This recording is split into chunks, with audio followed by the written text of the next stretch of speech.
سعودی عرب میں پاک media forum کی جانب سے کمیونٹی کے اعزاز میں عشائیہ دیا گیا، جس میں کرونا وائرس سے کرفیو اور لاک ڈاؤن کے دوران سعودی حکومت کے اقدامات اور پاکستانی کمیونٹی کی کاوشوں کو سراہا گیا۔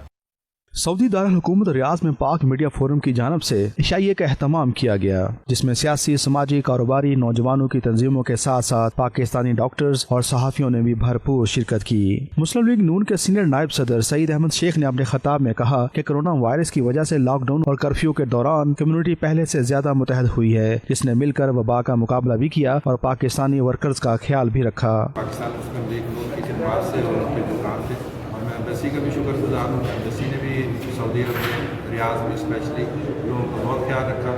جیسے کہ ایئر لائنس کے کافی ایشو آئے تھے، اس میں پاکستانی ایمبیسی جب تک انوالو رہی ہے اس کا بہت اچھا انتظام رہا ہے۔ ڈاکٹر طارق عزیز نے اس موقع پر کہا کہ سعودی عرب میں پاکستانی ڈاکٹرز کا کردار بہت اہم رہا ہے۔ اب بھی پاکستانی ڈاکٹرز وبا کے خلاف فرنٹ لائن پر اپنی خدمات سر انجام دے رہے ہیں۔ جو پاکستانی ڈاکٹر دوران ڈیوٹی وبا کی وجہ سے زندگی کی بازی ہار گئے، ہم انہیں کبھی فراموش نہیں کریں گے۔ پاکستانی کمیونٹی اور سعودی عرب کے لوگ انہیں ہمیشہ اچھے لفظوں سے یاد کریں گے۔ جو ہم اس وقت یہاں پہ فرنٹ لائن میں سعودی گورنمنٹ نے ہمیں اتنا سپورٹ کیا ہے کہ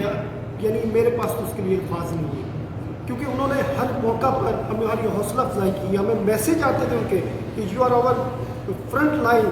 فائٹرز، جو ہماری اس قوم کے لیے اور ہمارے لوگوں کے لیے آپ لڑ رہے ہیں، تو ہم آپ کو بہت شکر گزار ہیں۔ پاک میڈیا فورم کے چیئرمین الیاس رحیم، صدر ذکاء اللہ محسن، سینئر نائب صدر وقار نسیم وامک، انفارمیشن سیکرٹری رانا عظیم کا کہنا تھا کہ ہماری کوشش رہی ہے کہ ہم کرونا وائرس سے بچاؤ کی زیادہ سے زیادہ آگاہی پھیلائیں اور دیار غیر میں پاکستانی سفارت خانے کی جانب سے جو سہولیات پہنچائی جا رہی ہیں ان سے لوگوں کو آگاہ کریں۔